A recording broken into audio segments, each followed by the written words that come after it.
Olá, bom dia, na graça e na paz do nosso Senhor Jesus Cristo. Amém? Vamos dar continuidade à nossa oração da manhã, hoje lendo o capítulo de número 11 do primeiro livro dos Reis. Amém? E o capítulo de número 11 tem como título A Idolatria de Salomão. Nossa, quem diria, né, que Salomão, tão abençoado, tão amante de Deus e respeitador e cumpridor, passasse a ser idólatra. Isso é um sinal que muita gente hoje diz: eu estou salvo. Enquanto estamos aqui, estamos sujeitos a deslizar. Não é verdade? Vamos ver como que foi essa idolatria de Salomão e por quê, o que levou ele a ser idólatra.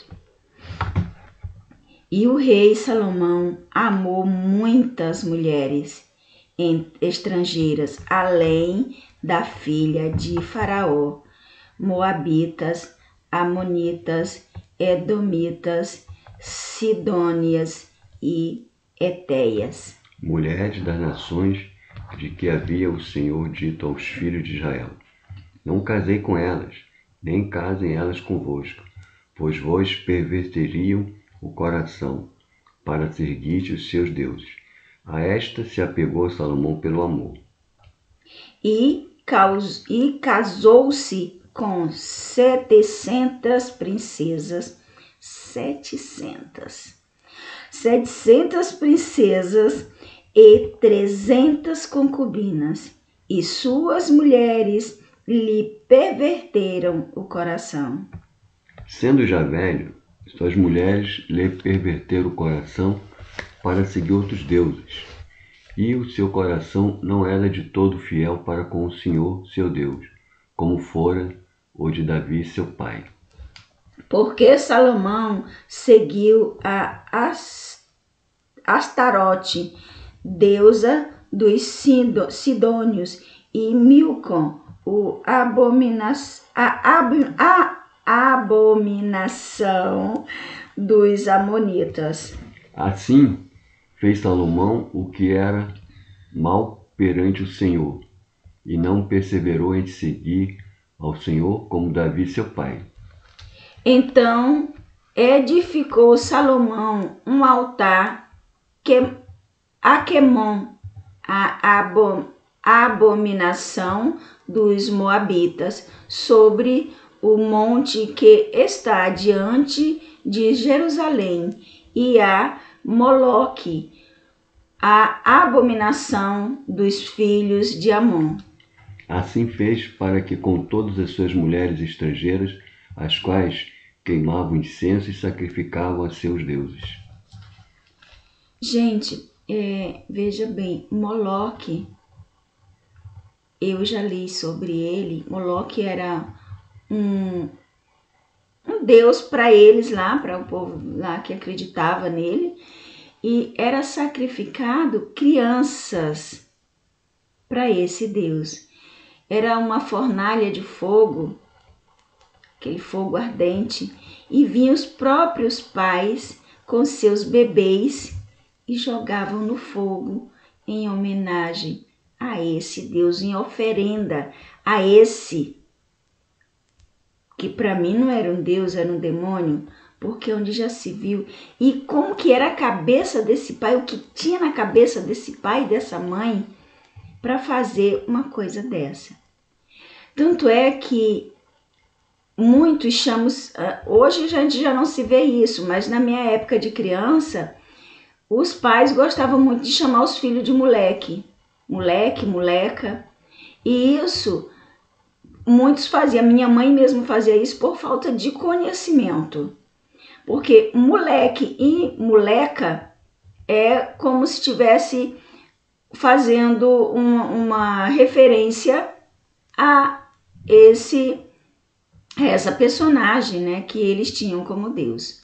Moloque Moleque, moleca. Então, se você tem esse costume de chamar seu filho, sua filha de moleque ou moleca, não chame mais, porque é um nome que não vale a pena, que não é bom, tá bom? Então, continuando, o versículo de número 9 tem como título As advertências de Deus. É claro que diante de tudo isso, Deus não estava alegre com isso e precisava agir, né?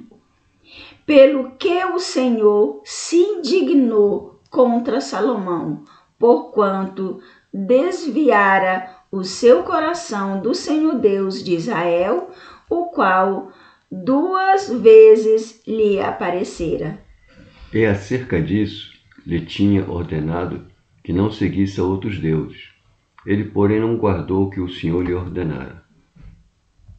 Assim disse o Senhor a Salomão: pois que houve isto em ti, que não guardastes a minha aliança e os meus estatutos, que te mandei, certamente rasgarei de ti este reino e o darei a teu servo.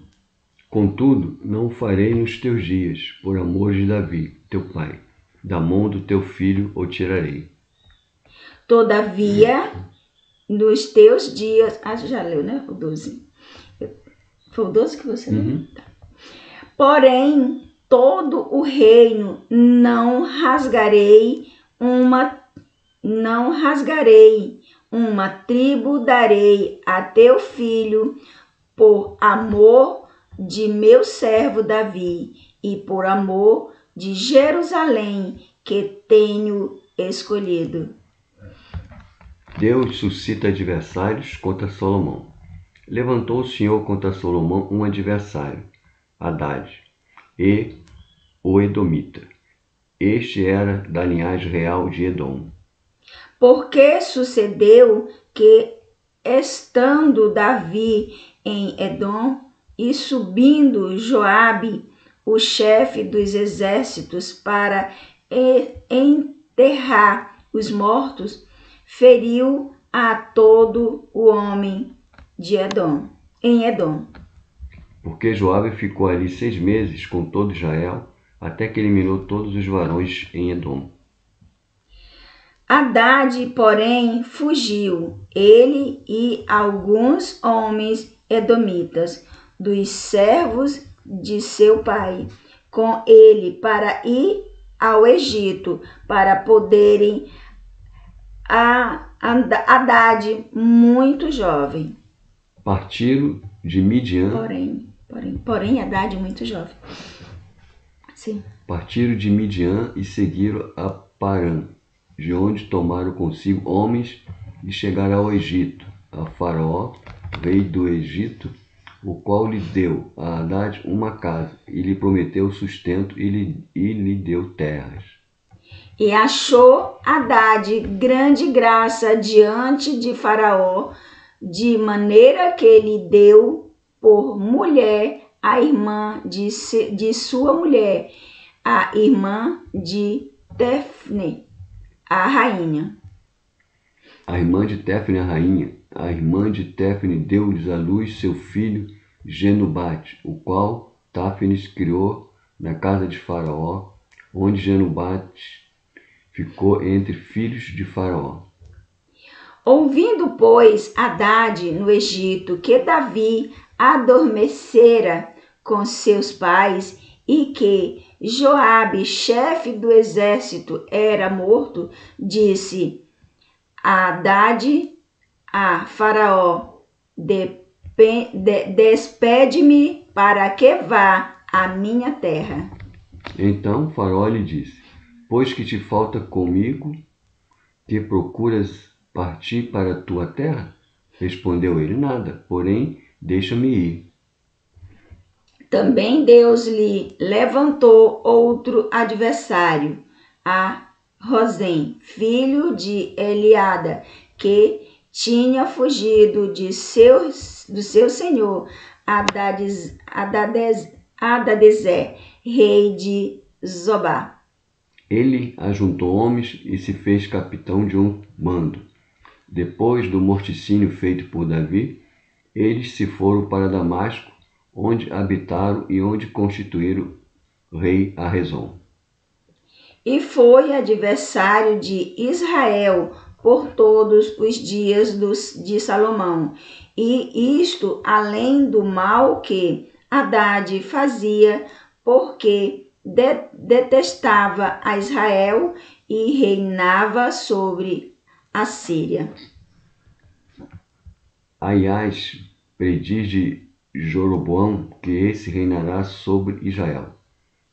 Jeroboão, filho de Nebate, efraimita de Jeredá, servo de Salomão, e cuja mãe era mulher viúva, por nome Jeruú, levantou a mão contra o rei. E esta foi a causa porque levantou a mão contra o rei. Salomão tinha edificado a Milo e cerrou as aberturas da cidade de Davi, seu pai. Ora, vendo Salomão que Jeroboão era homem valente e capaz, moço laborioso, ele o pôs sobre todo o trabalho forçado da casa de José. Sucedeu, pois, naquele tempo que, saindo Jeroboão de Jerusalém, o profeta Ataías, o silonita, o encontrou no caminho e ele estava vestido com uma roupa nova e os dois estavam sós no campo. Aliás, pegou na capa nova que tinha sobre si, rasgou-a em 12 pedaços. E disse a Jeroboão: toma para ti os 10 pedaços, porque assim diz o Senhor Deus de Israel: eis que rasgarei o reino da mão de Salomão e a ti darei as 10 tribos. Porém, ele terá uma tribo por amor de Davi, meu servo, e por amor de Jerusalém, a cidade que escolhi de todas as tribos de Israel. Porque me deixaram se encurvaram diante de Astarote, deusa dos Sidônios, e Quemon, deus dos Moabitas, e a Milco, deus dos filhos de Amon, e não andaram pelos meus caminhos, para fazerem o que é reto aos meus olhos, e saber os meus estatutos e os meus juízos, como Davi, seu pai. Porém, não tomarei da sua mão o reino todo. Pelo contrário, falo-ei príncipe todos os dias de sua vida, por amor de Davi, meu servo, a quem elegi porque guardou os meus mandamentos e os meus estatutos. Mas da mão de seu filho tomarei o reino e darei a ti as 10 tribos dele. Eu, seu filho, darei uma tribo, e a seu filho darei uma tribo, para que Davi, meu servo, tenha sempre uma lâmpada diante de mim em Jerusalém, a cidade que escolhi para pôr ali o meu nome. Te tomarei e reinará sobre todo o que desejar a tua alma, e serás rei sobre Israel. Se ouvires tudo o que eu te ordenar, e andares nos teus caminhos, e fizeres o que é reto perante mim, guardando os meus estatutos e os meus mandamentos, como fez Davi, meu servo, eu serei contigo e te edificarei uma casa estável, como edifiquei a Davi, e te darei Israel.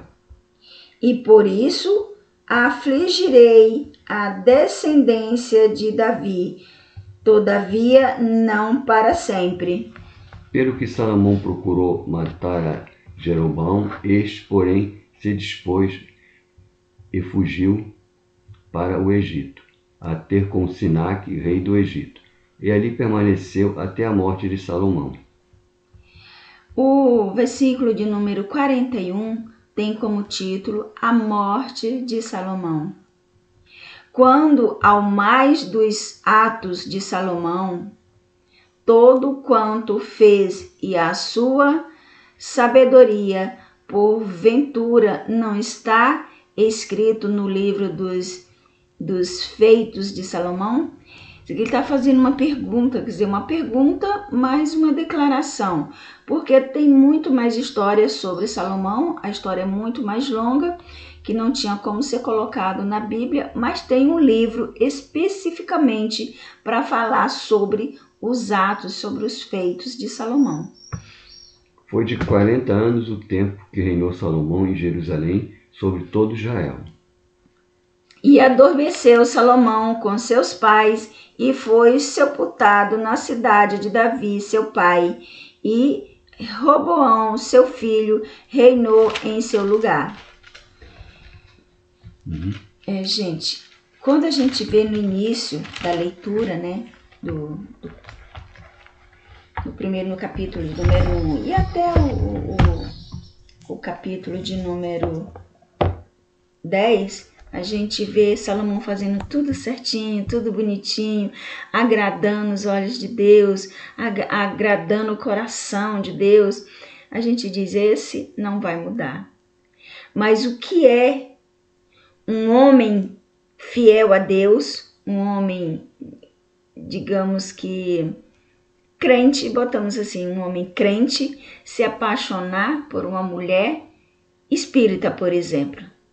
Não tenho nada contra a religião, tá? Tô só fazendo porque é muito mais fácil o espírita ou o católico ir para outra religião do que o crente trazer. Por exemplo, se uma mulher, principalmente uma mulher, no meu caso eu sou evangélica, né? Sou batizada, fiz teologia eclesiástica, fui consagrada pastora.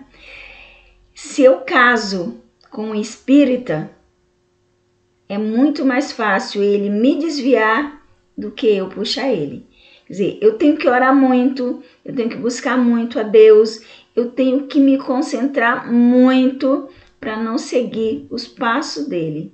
Se eu, com qualquer outra religião, ou que não tenha nenhuma religião, eu tenho que orar muito, vigiar muito para não seguir os passos dele, porque é mais difícil ele me puxar do que eu puxar ele.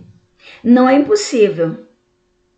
Se você busca muito, se você ora muito, se você foca no desejo do coração de Deus, no que você quer para a sua vida e para a sua alma, né? Porque a vida aqui é passageira. E diz a Bíblia que o caminho da perdição, ele é muito mais confortável. É muito bom você passear, sair, se divertir, beber, dançar. E é muito duro. Tem que orar, tem que ir para a igreja, tem que jejuar, tem que orar pelo seu inimigo, pela sua família, enfim. Se divertir é o caminho largo. Orar, jejuar, vigiar é o caminho estreito. Mas temos conhecimento também que só tem 2 caminhos para se seguir. O que leva à salvação e o que leva à perdição. Qual você vai escolher? É essa a história, é essa a realidade. Qual caminho você vai escolher? E tem mais, você precisa escolher. Por quê? Porque Jesus está voltando. Graça e paz e até amanhã na nossa próxima oração da manhã. Amém?